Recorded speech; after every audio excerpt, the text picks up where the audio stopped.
femmes vertueuses, femmes de valeur. Elles ont en commun un parcours de vie qui nous inspire toujours. Elles disent qu'elles ne sont pas parfaites, mais qu'elles ont appris à compter sur Dieu. Amen. Mon invité ce matin est Arlette Jean-Alphonse. Donc, elle est épanouie, elle a un très beau verre et elle sourit depuis que je suis entrée en contact avec elle. Elle a pris le soin de me dire que le sourire est communicatif. Donc, nous allons sourire aujourd'hui. Arlette, comment vas-tu? Oh, ça va, grâce à Dieu. Je suis en bonne santé, même s'il y a une petite grippe qui essaye de me menacer. Mais ça va, oui. Et ce sourire, tu l'as toujours, tu me disais. Depuis l'enfance, hein, même des personnes m'ont dit souvent qu'ils me reconnaissent à mon sourire. Voilà. Et quand je ne souris pas, certaines personnes sont passées près de moi en disant « Mais je ne t'ai pas reconnu, je n'ai pas vu le sourire. Voilà. » Donc, c'était quand j'étais jeune et ça, bon, jusqu'à maintenant, je l'ai. Voilà. Et je constate que la vie n'a pas entamé ce beau sourire que tu as donc sur le visage. Eh bien, merci Seigneur. Arlette, d'où viens-tu? Qui es-tu? Où es-tu né? Donc, voilà, je suis née à Fort-de-France, en Martinique. Je suis de parents martiniquais. J'ai grandi à Fort-de-France. Donc, ma famille se compose de ma mère, ma sœur et moi. Mon père s'est séparé de ma mère. Je pense que j'étais pas née parce qu'on m'a jamais dit exactement, mais comme j'ai déduit cela du fait que je ne porte pas le nom de mon père. Donc, voilà, on a grandi dans la simplicité, dans l'humilité, parce que ma mère avait très, très peu de moyens, mais c'était une femme, une battante, une femme qui a tout fait, s'est sacrifiée pour ses enfants. Elle n'avait pas beaucoup de moyens, elle nous a inscrits à l'école adventiste, elle faisait quoi? Elle faisait du ménage, elle lavait les vêtements, des fois même, elle repassait à la maison, elle saignait même du nez des fois. J'ai un grand amour, enfin, elle est décédée il y a 5 ans, mais je portais un amour incommensurable pour ma mère.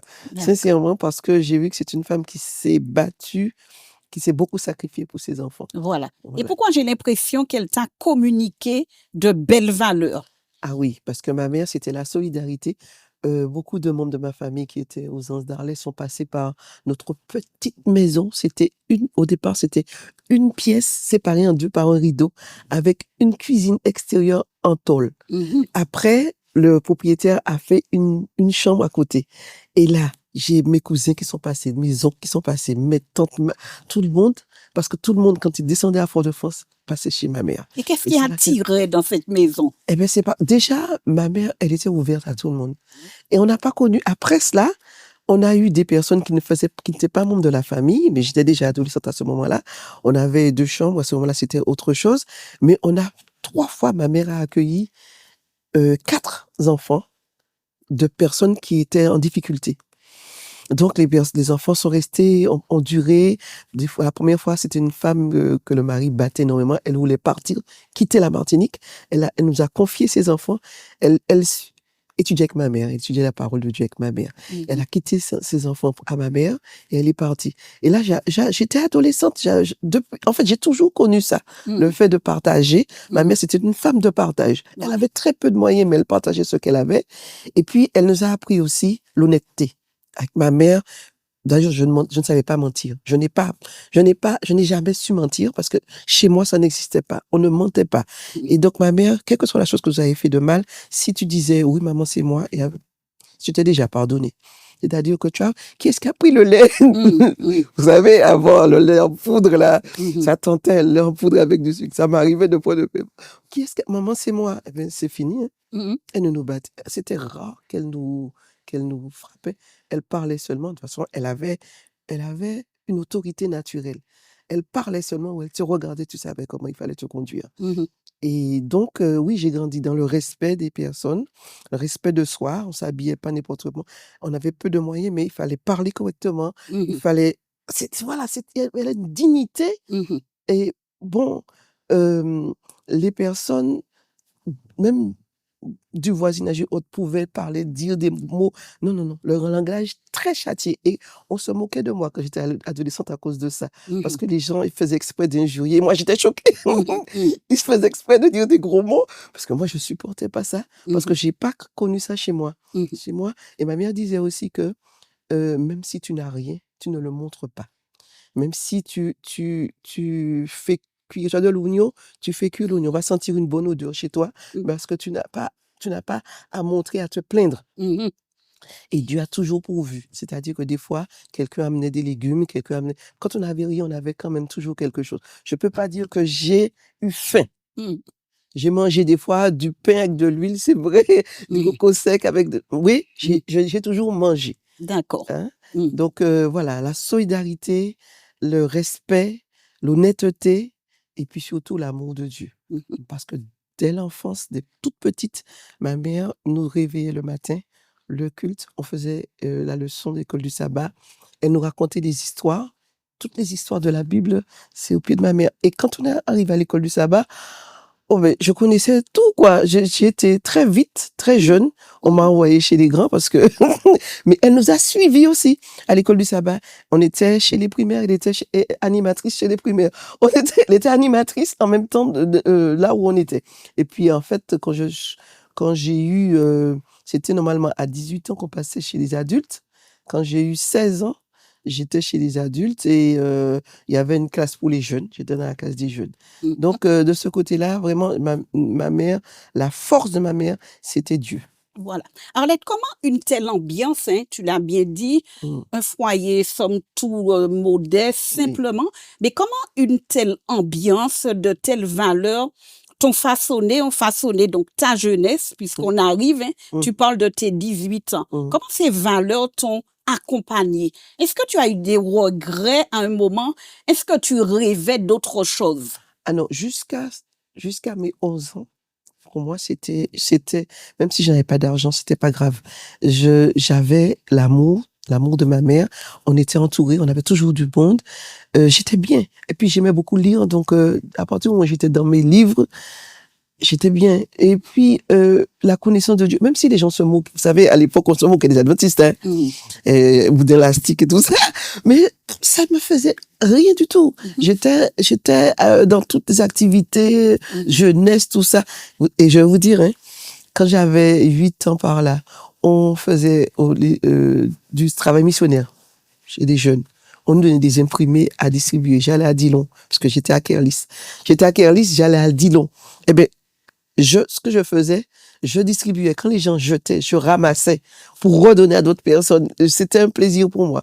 Et même quand j'allais au travail missionnaire avec ma mère, je cherchais les versets bibliques. J'étais imprégnée de cela.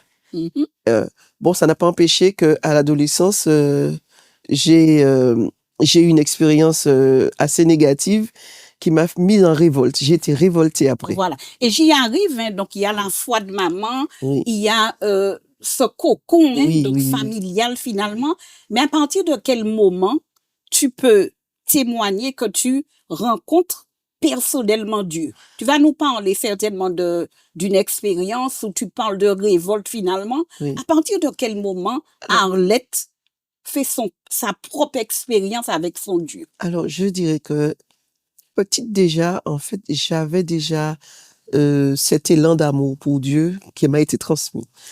Mais donc, à mes 8 ans déjà, quand j'avais vu le pasteur Guy Valery avait fait une série de conférences, c'était la première fois qu'on voyait ça. C'était à Kerlis. Et il avait mis un jour Jésus et on transperçait avec la lance le cœur de Jésus. Pour un enfant, une image avec le sang qui coulait. Mais moi, ça m'avait ému tellement que j'ai dit, je veux le baptême, je veux suivre Jésus, je veux le baptême. Donc, ils ont refusé de me baptiser parce que j'étais trop jeune. Enfin, ma mère a dit que j'étais trop jeune. L'année d'après, j'ai redemandé et puis ils ont accepté parce que j'étais constante dans ma demande. Donc, j'avais déjà cet élan. Je voulais plaire à Dieu, je voulais servir Dieu. Mais c'était en toute innocence. J'avais pas encore connu les affres de la vie. Et après, j'ai été bouleversée par ce que j'ai vécu. Parce qu'à 11 ans, ma mère s'est mariée. Et bon, déjà, il y avait mon père qui était absent totalement. On allait le voir une fois par semaine pour qu'il nous donne un peu de sous. Il cherchait le plus petit billet. Bon, c'était... Voilà, à 14 ans, j'ai décidé que je n'y allais plus et que je n'avais pas de père. J'ai décidé ça à 14 ans. J'ai dit, bon, ça, c'est un géniteur, c'est pas un père. Et le beau-père, c'était pas mieux. C'était vraiment, on a vécu quelque chose de très douloureux. On peut dire que c'était de la maltraitance. Et à 16 ans, j'ai dit, bon, je vis sans Dieu ni diable. Pour moi, il n'y a ni Dieu ni diable. Et puis, j'avais pris un slogan, c'est « rien pas qu'à changer sans révolution ». J'étais devenue révolutionnaire. Je voulais tout révolutionner. Si bien que ma mère ne comprenait pas. Parce que j'étais assez douce, réservée quand j'étais petite. J'étais pas une fille à problème. Je restais chez moi, j'étais calme et tout. Mais là, j'étais devenue un volcan. J'étais devenue un volcan. Et là, en fait, à un moment donné, je ne mangeais plus chez moi. Hein, parce que comme ils nous reprochaient de nous donner, et j'étais quelqu'un, je disais, ah ouais, là où j'étais bien. Avant de te connaître, j'étais bien. Je n'avais pas autant, mais avec le peu qu'on avait, on vivait, et je n'avais pas demandé, je n'avais rien demandé de plus, parce qu'ils nous reprochaient tout. On oubliait d'éteindre la lumière, c'était de foutre le camp, enfin. Et donc, quand j'ai dit que Dieu, parce que j'étais une extrémiste. Autant j'aimais Dieu, autant là, je ne voulais plus entendre quoi que ce soit. Fallait pas me parler de Dieu. Et donc, j'avais 16 ans, quand vraiment je ne voulais plus aller à l'église, ma sœur non plus. Hein. On n'y allait plus. On restait à la maison le samedi, etc. Et puis on voulait aller avec toutes les autres. Pendant que j'étais à petit temps, j'allais. On disait pas zouk, on disait soirée, au bal, voilà. On voulait vivre, c'est tout, quoi. Parce que pour nous, tout ça, c'était... Mais Dieu a une manière de rattraper ses enfants. C'est extraordinaire, c'est incroyable. Parce que là, en fait, ma mère savait que j'aimais les Rama. J'étais allée à Rama juste pour voir, c'était avant que je ne quitte, là, j'étais allée et j'avais aimé l'endroit parce que j'aime la nature. Et Rama était entouré de nature. Et puis il y avait un piano. J'aime la musique, j'aime ça, j'aime le piano, tout ça. Et ma mère a décidé de me mettre à Rama.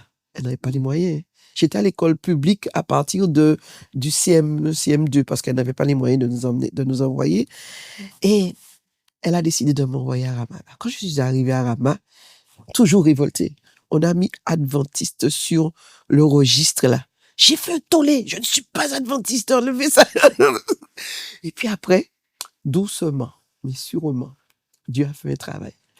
Déjà, quand on était à la chapelle le vendredi, les chants, ça me rappelait beaucoup de choses. En fait, parce que j'étais obligée d'être à la chapelle. Donc, je ne pouvais pas ne pas y être. Donc, j'écoute, au fur et à mesure, les chants me revenaient, ça me retravaillait. Mais bon, je voulais être ferme devant. Et puis, à donner, les enfants, même les jeunes, ils parlaient de Dieu. On était en création et autres. Ils parlaient du retour de Jésus. Et là, j'étais parmi eux. Et un jour, j'ai participé à la conversation. J'ai dit oui, j'ai parlé aussi du retour de Jésus. Il y a une qui m'a interpellé. Arlette, tu sais tout ça? Et tu ne donnes pas ta vie. Hein? Voilà. Mes amis ça m'a interpellé. Elle dit, Arlette, tu sais tout ça? Et donc, et j'avais des amis qui étaient vraiment croyants, qui étaient vraiment fermes. Pastel, Pierrette, que je peux nommer. Il y avait la fille du directeur Odile Roseau.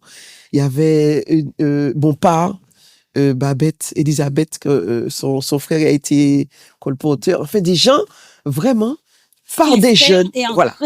Voilà, par des jeunes, j'ai été gagnée. Je pense que les adultes n'avaient aucune chance. Et Dieu savait ça. Les adultes n'avaient aucune chance parce que je me méfiais de tout le monde, de tous les adultes. À partir de l'expérience que j'avais vécue, à la maison là, non, je me méfiais de tous les adultes. Et Dieu a permis que ce soit des jeunes qui m'interpellent. Et quand je suis revenue, 2 ans, hein, quand même, 2 ans, hein, à 18 ans, je suis revenue, j'ai demandé le baptême, etc.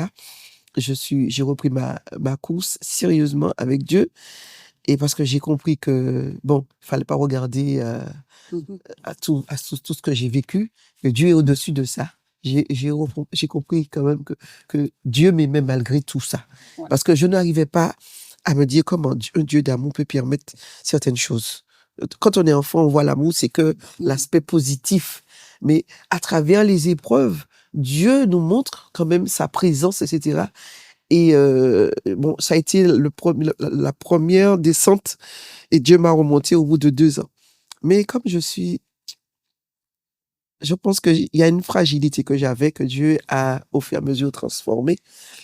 Parce qu'à la quarantaine, j'ai encore eu, mais ça, c'était pas moi, c'était pas personnel, c'était au niveau de là où j'allais à l'église. Il y a eu un souci, mais c'était une jeune fille. Je sais peut-être que en réfléchissant à ça, je me dis peut-être que ça a fait rejaillir des choses que moi-même j'avais vécues. Certainement des blessures. Voilà. Voilà. Mais elle avait subi une maltraitance incroyable. Elle était devenue anorexique. Des problèmes. Et quand j'en ai parlé, bon, en fait, on n'a pas compris. Les personnes n'ont pas compris parce que, en fait, ça a été moi la bête noire à ce moment-là.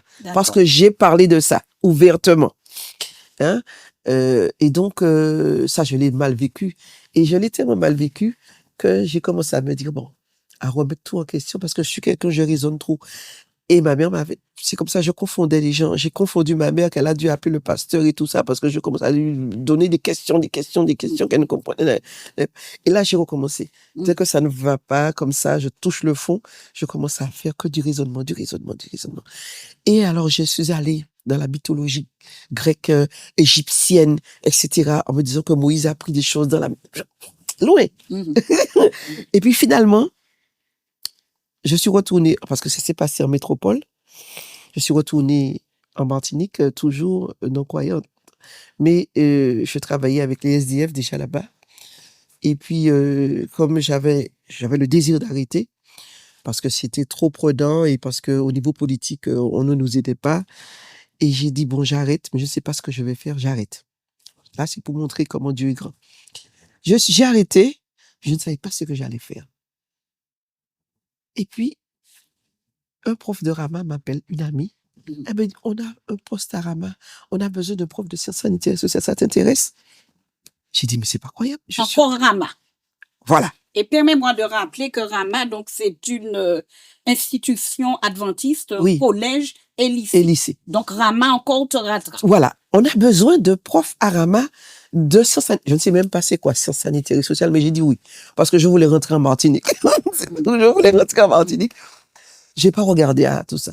Donc après, je me suis renseignée, j'ai vu d'autres profs, etc. Parce que j'avais quand même le niveau. J'avais une licence de psychologie. J'avais travaillé pendant 5 ans dans le social. Donc, je pouvais, au niveau de prétendre à ce poste. Et donc, j'ai commencé. Et là, les élèves faisaient le culte. Et donc, moi, j'étais réfractaire. Je disais, faites vos affaires, etc. Et il y avait les enfants du pasteur Rénin qui me connaissaient. Madame Jean-Alphonse. Les élèves m'aimaient beaucoup. Même pour mon anniversaire, ils m'ont fait une surprise, etc. Ils m'ont amené des cadeaux, etc. Donc, j'avais une très bonne ambiance à Rama avec les élèves. Mais je disais, on me prendra pas cette fois-ci. J'étais dure cette fois-ci-là. Ça a duré. Donc, après, mais Dieu avait son plan. Quand j'ai fait 2 ans à Rama, et puis j'ai réussi au concours, mais le concours du public.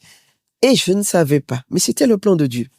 Parce que j'étais obligée de repartir en métropole.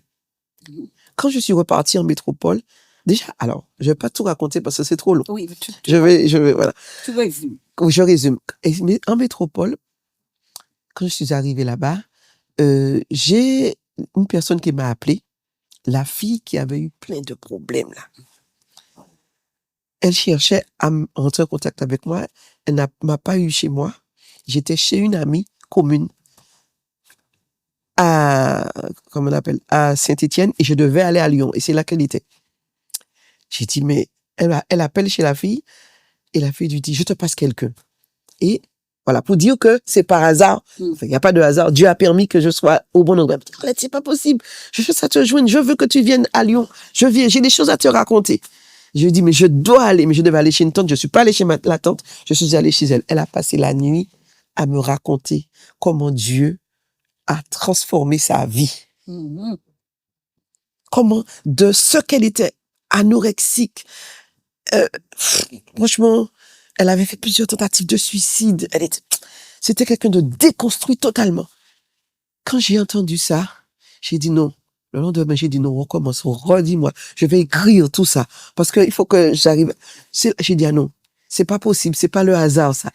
L'enfant était détruite. Elle est reconstruite. Elle s'est mariée. Elle a travaillé. Et puis j'ai vu la personne devant son bol de céréales le matin avec son. J'ai dit ah non, c'est pas possible. Voilà.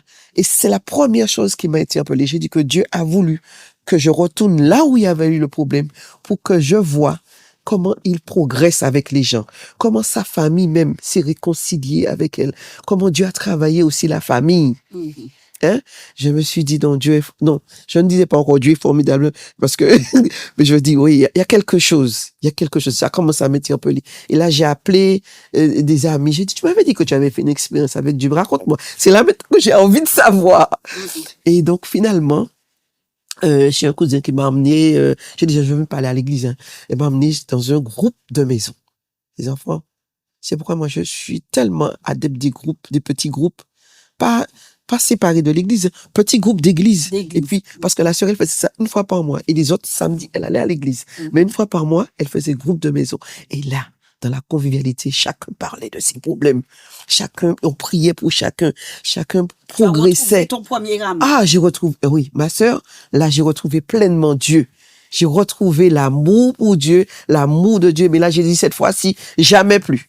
D'accord. Je ne laisse tomber Dieu. Et là, je vais t'arrêter pour une courte pause. Oui. Et on se retrouve dans quelques instants. D'accord. Femme vertueuse, femme de valeur, Arlette Jean-Alphonse est notre invitée.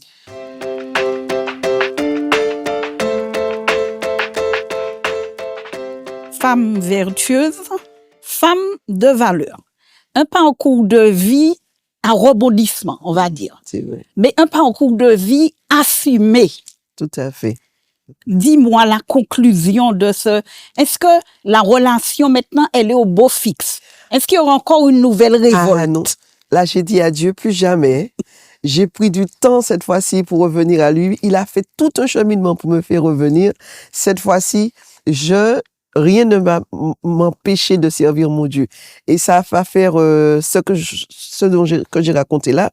Il y a déjà presque, on va dire 18 ans, hein, que j'ai repris ma course avec Dieu. Et là... Donc, la relation, elle est stabilisée. Elle est stabilisée. Il y a certainement des petits J'ai déjà connu des difficultés. J'ai dû abandonner certaines choses pour servir Dieu. Moi, je suis prête pour ça. Pour servir Dieu, je suis prête à tout parce que il m'a montré que quel que soit, moi je ne suis vraiment pas parfaite. Je suis vraiment quelqu'un, voilà, on a vu, hein, avec un tempérament un peu impulsif. Hein, ma sœur était plus douce, mais moi j'étais plus révoltée, etc. Et mais malgré tout, Dieu m'a fait cheminer. Il m'a fait cheminer. J'ai pas tout raconté, hein, mais à plusieurs reprises, quelqu'un me dit, je suis à la poste, quelqu'un me dit, vous avez l'Esprit de Dieu. Je suis dans une file d'attente. Et j'étais loin de Dieu à ce moment-là. Vous avez l'Esprit. Je dis, comment ça, j'ai l'Esprit de Dieu? Ah oui, oui, oui.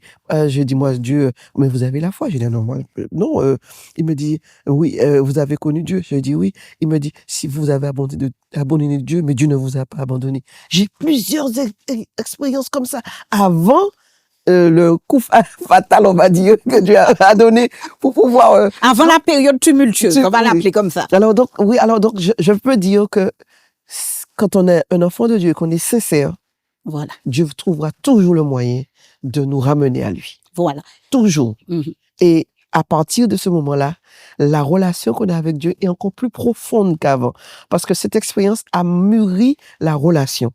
On ne regarde plus aux autres. Maintenant, et tout ce qui peut se passer, ça ne m'atteint pas.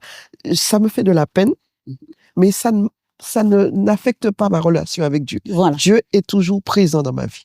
Arlette, est-ce que tu aurais une autre expérience à nous Alors, partager ce matin? donc, j'ai beaucoup d'expériences. J'en ai sélectionné une parce que celle-là, ça montre comment Dieu dirige notre vie.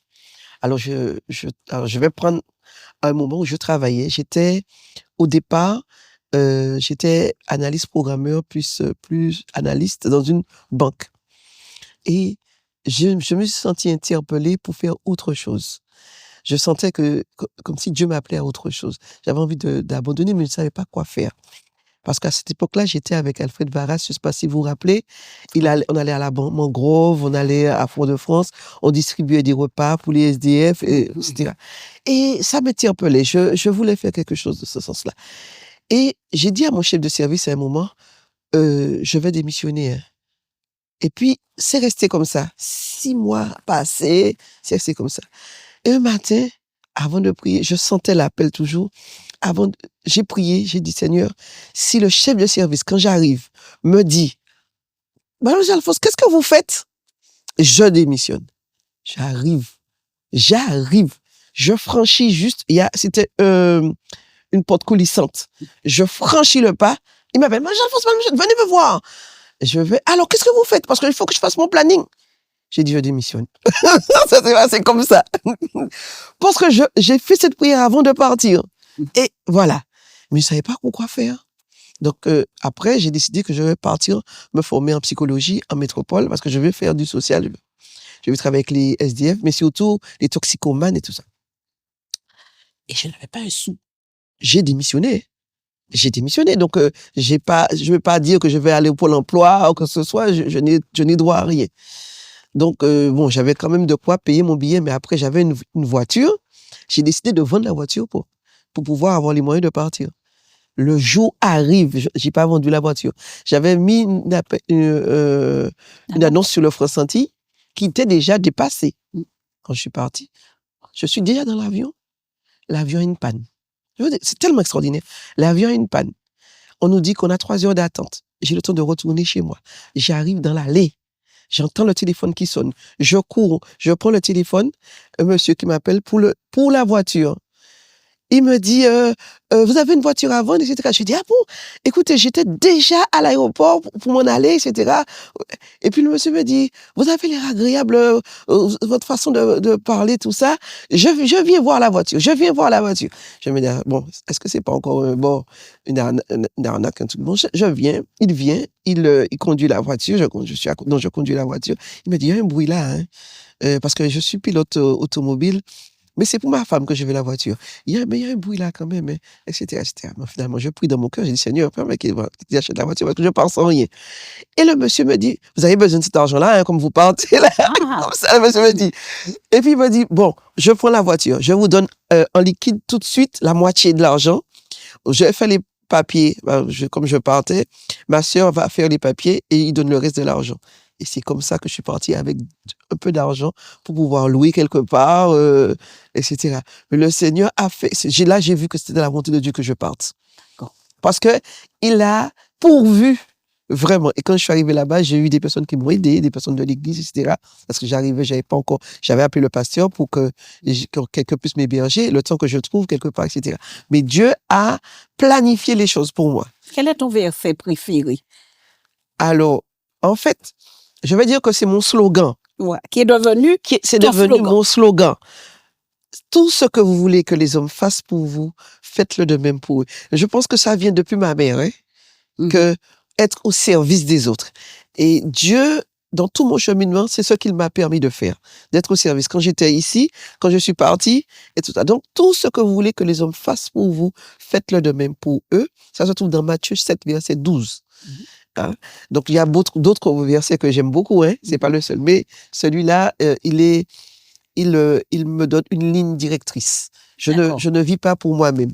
Il y a un verset qui dit ça aussi. Je ne vis pas pour moi-même. Je vis pour Dieu et pour mes semblables. Voilà.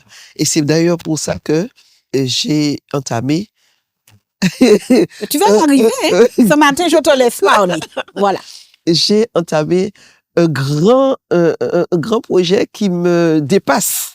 Mais je ne savais pas qu'il allait me dépasser. Quand j'ai entamé ce projet, je pensais que j'aurais eu beaucoup d'aide, hein, au niveau de la fédération là, et beaucoup de bénévolat. Mais le projet, c'était de partir au Togo et de créer un centre d'hébergement pour des enfants qui étaient abandonnés. Mais pourquoi le Togo? Alors, Qu'est-ce qui a motivé ce choix? Le Togo, c'est pas un hasard, c'est que j'avais ma nièce qui a fait une formation de missionnaire médical et qui est partie au Togo. Et ma sœur l'a accompagnée parce que ma sœur a dit qu'elle ne laisse pas sa fille partir toute seule comme ça. Donc, elle l'a accompagnée. Et quand elles sont arrivées là-bas, elles ont commencé à travailler. Elles m'ont dit comment était le Togo. Ma sœur m'en a parlé quand bien, vous comprenez bien parce qu'elle avait envie que je vienne. Mais elle m'a parlé de ses enfants de rue. Quand elle m'a parlé de ses enfants de rue, j'ai dit, ah non, il faut que je fasse quelque chose. Parce que entre-temps, en métropole, j'avais déjà travaillé avec les SDF pendant 5 ans. Et après, j'avais travaillé aussi avec les adolescents en tant que prof. Donc, j'ai dit, non, les enfants, des enfants dans la rue. Je sais comment c'est dur, des adultes dans la rue, mais des enfants, non, mais c'est pas possible. Il faut faire quelque chose. Et je suis partie. Carrément, qu'est-ce qui explique cet amour pour les enfants? Il y a eu la relation donc avec maman, Oui. il y a Rama où ces jeunes te rattrapent finalement, Oui. mais qu'est-ce qui fait que tu sois donc animé par ce désir d'aller vers les enfants, d'aider, de les soutenir? C'est-à-dire que moi, je considère que tout être humain dans le besoin a besoin d'aide. Mais spécialement les enfants sont plus vulnérables. Les enfants, c'est c'est leur quand j'ai eu 3 fois ma mère a hébergé des enfants à la maison. Parce que leur famille était éclatée, il y avait beaucoup de problèmes. Par exemple, la mère a dû partir en métropole pour éviter les coups du mari. Et j'ai cette expérience avec les enfants. J'avais même fait j'étais pas couturière, mais fait des petits vêtements pour l'école, etc., pour eux. Et en fait, j'ai eu cette approche-là avec les enfants qui était importante. Voilà. Et je t'interromps pour que ce matin, tu parles à une femme, à une maman, pour dire comment ce que nous faisons peut impacter nos enfants. Oui. Parce que certainement, tu as été impacté par ta maman, Oui, par c'est son clair. esprit d'empathie, de service, tout. Oui, oui. Est-ce que ce matin, tu peux confirmer Ah oui. que l'éducation enracine des valeurs qui nous accompagnent? Oui, c'est la clé, c'est la voûte, c'est le fondement. C'est-à-dire que ma mère m'a inculqué ces valeurs-là de façon indélébile. Elle ne parlait pas beaucoup, mais elle agissait. Et dans son action, ma mère était au service des autres. Elle était vraiment au service. Elle n'avait rien. Et les gens savaient qu'on pouvait venir la voir, on pouvait lui demander, et le peu qu'elle avait, elle partageait. Voilà. Et sa maison était ouverte. Et c'était des étrangers, c'était des personnes, c'était pas des gens de notre famille. C'était des gens avec lesquels ma mère avait des contacts par rapport à cela. Et donc, à partir de ça, ma mère a donné cette impulsion-là. Et donc, grâce à ça, je suis allée au Togo et j'ai effectivement commencé cette mission-là d'accueillir les enfants. Mais c'était financièrement, il fallait être aidé et on n'avait aucune aide là-bas, aucune de nulle part. Et on ne pouvait pas avoir des bénévoles. Les gens sont trop dans le besoin pour faire du bénévolat. Les gens se battent tous les jours jusqu'à 8h, 9h, 10h du soir, ils travaillent. Mais ça ne t'a pas freiné, j'ai envie de dire. Non, je dis, je reviens en Martinique et en Martinique, je vais créer une association pour pouvoir collecter des fonds. Et c'est ce que j'ai fait. Et d'ailleurs, c'est comme ça que j'ai connu Olga. Hein. Donc, on a créé une association et on essaie alors, il y a des donateurs, pas suffisamment. Donc, puisqu'on n'a pas assez de dons, j'amène des choses du Togo, des articles du Togo que je vends aussi. Ils m'aident à vendre cela. Les personnes qui sont avec moi, on va dans des foires, où on peut vendre. Et c'est vrai que ça nous aide beaucoup parce qu'en plus, on est en train de construire un bâtiment, un dortoir pour les garçons. On ne trouve pas des endroits suffisamment grands pour les enfants. Donc, cette association, pour moi, c'est comment dirais-je, je m'appuie sincèrement sur cette association pour que financièrement, je puisse aller. Chaque fois que je viens pour essayer de faire le maximum financièrement pour repartir avec de quoi. Et comment tu partages ta foi? c'est un tremplin, j'imagine, pour toi. Tu cherches à faire du bien, mais quand tu transpires de quelque chose, j'ai envie de dire, cela se voit. Comment tu partages? Alors, je vais te dire, à plusieurs niveaux. Le premier, c'est que les enfants, déjà pour moi, c'est une sorte d'évangélisation. Les enfants, on les apprend à connaître Jésus. Il y a des enfants qui étaient animistes. Les parents sont animistes, qui n'ont jamais entendu parler de Jésus. Il y a des enfants dont les parents n'ont jamais... Bon, ça les intéressait pas, Dieu, tout ça. Les enfants apprennent à connaître Jésus. Hein? Ça, c'est une première chose. Ensuite, on essaie de créer des liens avec les parents, de retrouver, restaurer les liens familiaux. Et en même temps, on va chez la famille. Donc, pas moi personnellement, parce que souvent les gens parlent élevé. Moi, je ne suis que quelqu'un qui dit comment j'oriente les choses. Donc, quand ils vont dans les familles, là aussi, c'est une façon de... Les gens sont étonnés. Les gens disent, mon enfant qui est comme ça maintenant, mais je n'en reviens pas. Mon enfant, il était révolté. C'est ça aussi, ça me parle. Parce que les enfants qui ont connu d'être battus, d'être renvoyés, d'expulsés, la belle-mère a dit que l'enfant avait un démon pour pouvoir renvoyer l'enfant. Enfin, beaucoup de... Donc, l'enfant, par-dessus ses parents, il est révolté. Il est dans une situation, il ne croit pas à l'amour. Donc, c'est lui redonner de l'amour. Je dis ça tous les jours aux éducateurs, aux personnes, le personnel, parce qu'il y a du personnel, hein, pour une chose comme ça. Au personnel, je leur dis, pas les coups, l'amour, la compréhension. Donc, les enfants sont aidés spirituellement comme ça, les parents aussi, et puis on rayonne là où on est. Il y a des gens qui entendent comment on chante, on loue Dieu avec les enfants, etc. Il y a des gens qui participent. Et maintenant, j'ai décidé que on va pas tout le temps à l'église, on fait les petits groupes par tranche d'âge. Et je dis aux enfants, invitez vos amis, les enfants qui sont à l'école, et ceux qui sont en apprentissage, invitez. Et j'invite des personnes moi-même. Par exemple, les maçons, les électriciens, les gens je les invite à venir. Et ils viennent. Et ils viennent. Et même s'ils viennent pas systématiquement, et même les enfants qui ont déjà quitté le centre parce qu'ils ont déjà un certain âge, ils ont déjà pris l'apprentissage, ils ont terminé, ils travaillent déjà et tout, je les invite, ils viennent. Donc on fait un travail. Il y a eu des baptisés parmi des enfants qu'on a. Il y a eu des baptisés. Vous avez accompagné. Oui, qu'on a accompagnés, qui étaient au centre, il y a eu des baptisés. Maintenant, tous ne sont pas restés. C'est comme ça. Mais il y en a qui sont là encore. Voilà. Alors, maintenant, donc, vous savez, financièrement, ça coûte énormément. Parce que là, on a une trentaine d'enfants. On avait même plus.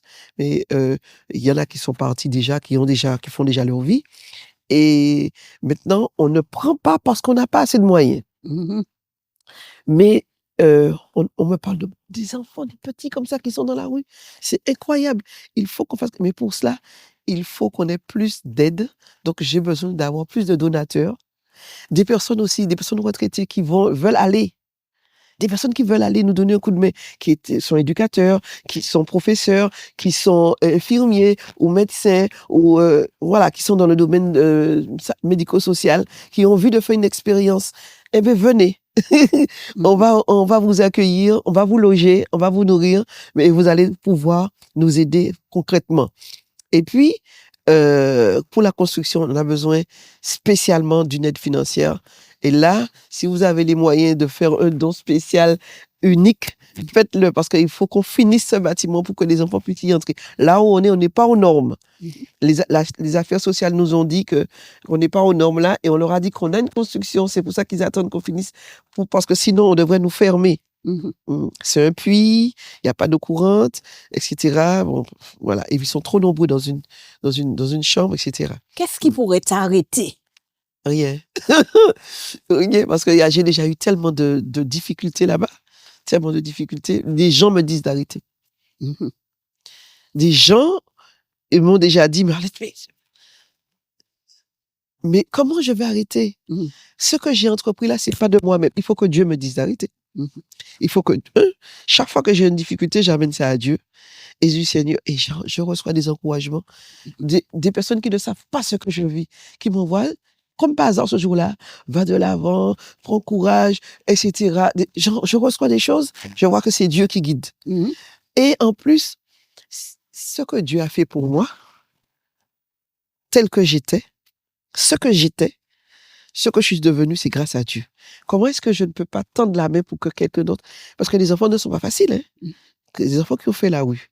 Certains sont doux et agréables, mais d'autres sont, surtout quand ils sont restés 7 ans, 8 ans dans la rue, ils sont violents au départ, etc.